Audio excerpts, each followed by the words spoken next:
Alright, what's going on, guys? It's Jeff, and you know, maybe, just maybe, Call of Duty is not doing very well. So about a week or so ago, I made a video talking about people talking about the declining numbers in Warzone. At the time, it was around like 30% of the player base or so ended up dropping off after the initial release. And at the time, I was saying, I mean, these numbers pretty much line up with, you know, how it happens every single year. But since that point, it has actually gotten progressively worse. So now, at this point, over 40% of the player base has dropped off. Now, this is specifically over on Steam, and Steam does not encompass, you know, across the board all players. Obviously, over on console, they're gonna have their numbers as well. But again, I have to point this out, for the past few years we've talked about the Steam charts and stuff. There's always a group of people that say, well, it's just the Steam charts, it's not, you know, the consoles or whatever. But I will say, again, trends are a thing. If there's not a very obvious reason, like some sort of performance issue over on console or PC or something that would force people to quit on a specific platform, you have to assume that the trend is happening across the board. Now, does that mean that console numbers are down by 40%? No, it could be lower, it could be slightly lower, it could be slightly higher, but I highly doubt that they're gaining players at this time. The number is just too significant over here on Steam in particular. I still play on Battle.net, I'm not even on that whole Steam thing, but I don't even know how many people are still left over here on Battle.net, but you know. I play a ton of other games over on Steam, but I play Call of Duty over on Battle.net. It's what I've done. Now, one thing that is a little, it's definitely gonna make things a little bit more skewed, I guess, and a little less clear, but because we have multiple games smashed into the Call of Duty title over on Steam, it's a little bit difficult to really get the, you know, right numbers anyway. They still show a trend that'll always be consistent, but the Call of Duty category does encompass Black Ops 6, MW3, MW2, and Warzone. So this is why I'm saying Call of Duty in general is dying, not just Warzone, not just multiplayer. Call of Duty in general seems to be just losing player count at the moment, very quickly. Now, before, when I was saying that, you know, the numbers are still lining up with how they were last year and all this other stuff, they had a more successful launch than the past couple years, one of the best launches they've had, but they've seen a sharper decline than before. I absolutely understand the Warzone drop-off, but the multiplayer drop-off is a little bit more confusing to me. I'm under the impression that the multiplayer is good. I didn't feel any type of way about the multiplayer. Now, obviously, the maps themselves are not the best. Oh, he got me. Oh, bro, I don't know, he might be cheating. That was kind of weird. Hey, you watching the kill cam? I mean, I can hear you. What, bro? Come on. He gotta climb on top. His friend not. All right, okay. It's the same dude. They're now on teams. Be careful, bro. He won't miss.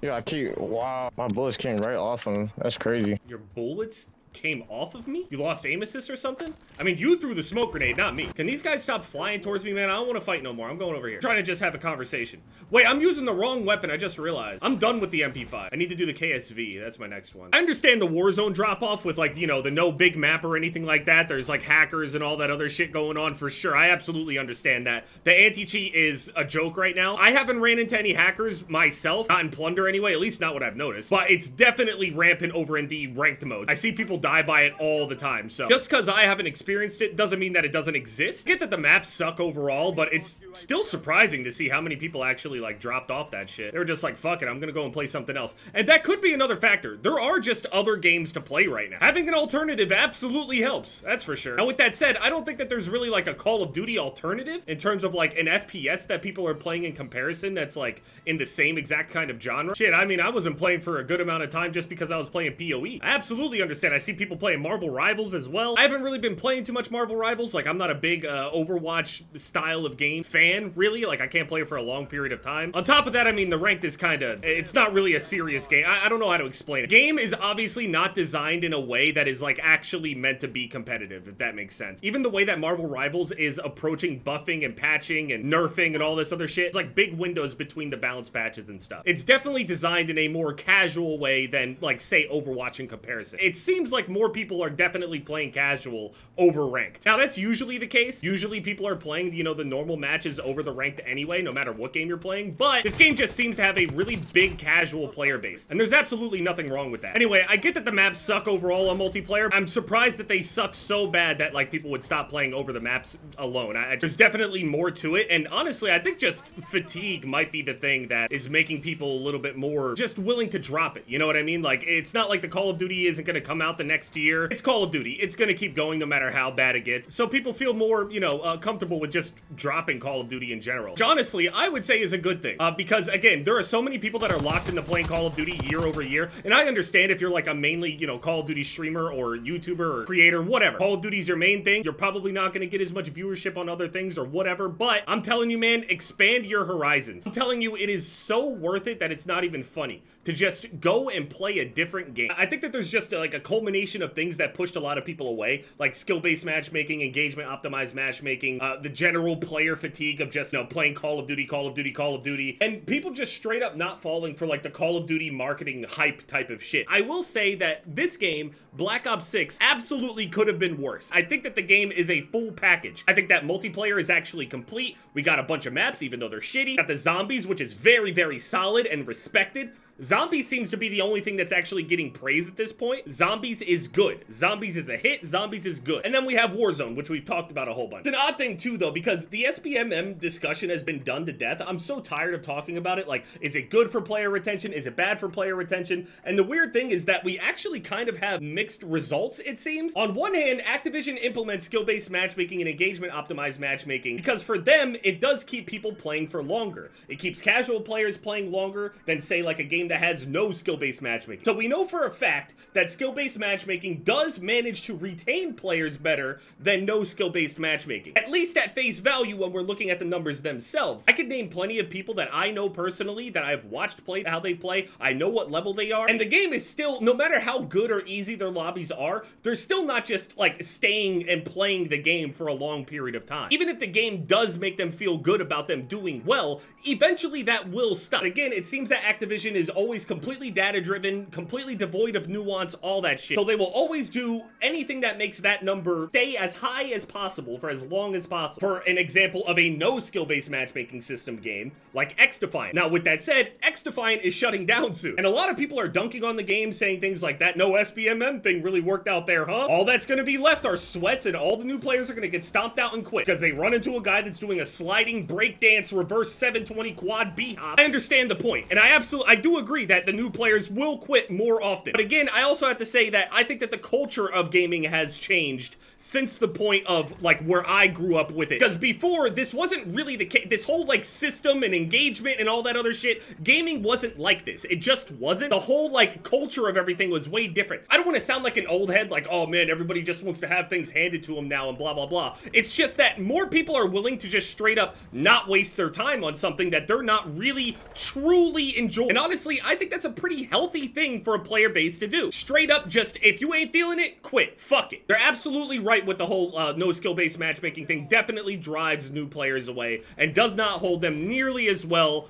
as, you know, the more protected brackets with, you know, strict SPMM. And a lot of people wanted me to talk about the whole X-Defiant shutdown thing. I had already talked about it before any of the announcement or anything was brought up before. I already talked about, you know, what would happen and why a game would die and blah, blah, blah. I mean, maybe SPMM itself isn't so bad, but maybe the engagement optimized matchmaking is having more of an effect on the whole thing. It's hard to say. It's hard to say how they would operate, like, without each other. We've only really seen them operate together, as far as we know, anyway. Even if a group of, like, lower skilled players play the game more, naturally as human beings, as we play, we will get better. All the repetitions, everything, naturally, you will get better. Maybe you won't end up reaching some insane ceiling or some shit, but you should absolutely be getting better at the games the more you play them. Just naturally, you'll be more familiar with how everything works. Your gun will be easier to control. The players will be more predictable. All that shit. Naturally, you will just get better at the game. Maybe one player in your whole friend group, though, learns a little bit faster than everybody else. Ends up getting better at the game more quickly than other people. They pick it up faster. If that one friend starts getting better than the rest of the group, you guys are going to gradually get in harder and harder games until eventually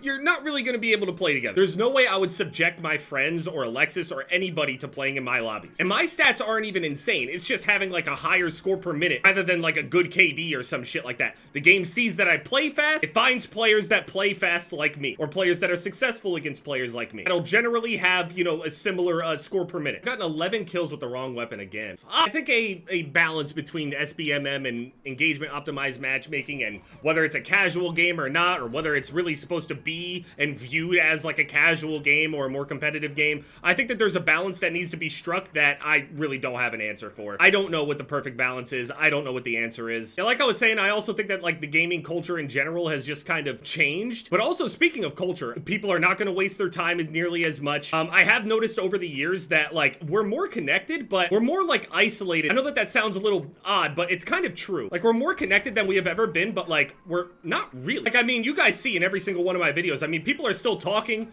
People are it's not like it's a ghost town. I will say absolutely at one point, I think during the, what was it? When I was playing on PS4 for a couple years. Goddamn piece of shit. See, I mean, people are still in game chat, man. There are a lot of people that are saying like, oh man, I get chat banned for just saying absolutely nothing. All I did was say fuck you to a guy and I got chat banned. Dude, I've said that a million times and I haven't even gotten a single warning. Type shit in chat, say shit in chat. I think that you have to end up saying like certain words past certain thresholds in order to actually like get got by this system. Now, absolutely, if the thing is like falsely banning people like widespread, it's absolutely an issue. I don't think that a bunch of false chat bans are happening at the same frequency as say shadow bans. Shadow bans are something that I know with 100% certainty is happening unjustly to actual legitimate players. Whereas with the chat ban stuff, I haven't seen any hard evidence like of somebody, hey, I ended up getting chat banned and here are my logs, this is all I said. I haven't seen like the same amount of evidence as I saw like with the shadow ban system, for example. People I know that are absolutely 100% legitimate and then they just end up getting spam reported by people and then they end up getting shadow banned. That is a legitimate issue with the system. And again, if the chat AI stuff is wrongfully banning people, it's an issue, it's absolutely wrong, it absolutely needs to be fixed. And I think in general, people are just sick of Activision.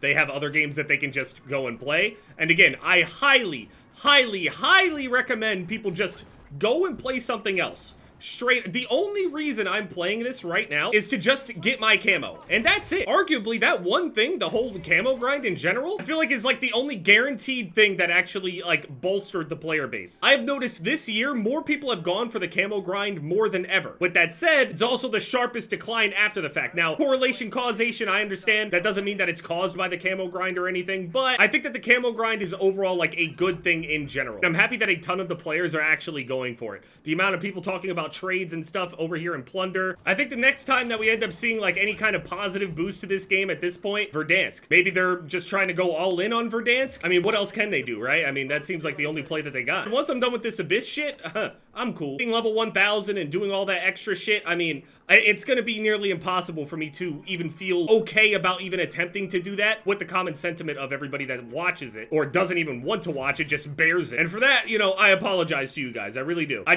have to do this for myself. I have to go and get this camo. And then after that, I'll figure out what I'm supposed to do because I have to finish my Elden Ring run. There are some games coming out next year in gaming. 2025 seems like it's gonna be stacked. I have like a whole list of things with a bunch of dates and other shit like that. So that'll be fun. That'll be interesting. Man, I am so afraid of going back to that Elden Ring run. It's not so much like I'm afraid of like not being able to beat the bosses. It's making it to the bosses that I need to do now. I think I only need like 2 or 3 more bosses. I need to kill Midra and I need to kill Radahn. But the issue is the ways to get there are horrible. I have to go through the whole hellhole cursed forest thing. But before I even get there, I have to run my way through the, what is it, like Black Knife Catacombs or Black Flame Catacombs? Something like that it's called. I have to make it through that without basically getting hit at all. And then when I make it through there to even start going through the forest, which is gonna be horrible in itself, I also need to fight like the summoner guy as soon as I get out of the catacomb. And that fight is not gonna be fun at level 1. Getting to Midra won't be so bad, you know, once I make it to the area itself. I know where to go, I know what to do, I know how to avoid the majority of stuff, I'll be fine. And then getting to Radahn isn't so simple either, because I have to run through the ridiculous gauntlet to get there past all of those tiger, lion, warrior guys, which, fine, okay, maybe I can just run past them. I got the bubble, I could take a hit and just, you know, run for my life. But then I have to go and fight the literal gank squad before I can get access to Radahn. So I have to go through these, like, mini bosses before the big bosses, and they're all scaring the fuck out of me. Like, I think the first day that I get back there, it's gonna be just a struggle to even get to the places I need to get to. So, I mean, how do you survive the whole, like, Call of Duty droughts and shit? Play some shit until they make a change that you like, and, come back. They're not gonna go anywhere. We've made sure to make them successful each and every single year, even on their worst years, still pulling in shit tons of money. So usually the best shit comes right after the worst shit. So go and play some good games for yourself, man. Play some Witcher 3 or some shit to refresh yourself. I don't know if I've ever uploaded Witcher on my channel before. I played it a little bit, but I only remember like 2 things from it. I definitely never beat it. This is why I'm thankful for the people that watch my videos, because they're willing to watch other shit and they actually understand and know new games. When I play Call of Duty for too long, a lot of the like brain rotted deep Call of Duty players come out and they just, they don't make any sense. They're overly emotional. They've taken countless amounts of trauma to the brain, slamming their heads into this game over and over and over again, year over year over year. They think that I have like some skin in the game of like I need Call of Duty to succeed or some shit. There have been plenty of years where Call of Duty has been down and definitely not it. We can definitely go for some more.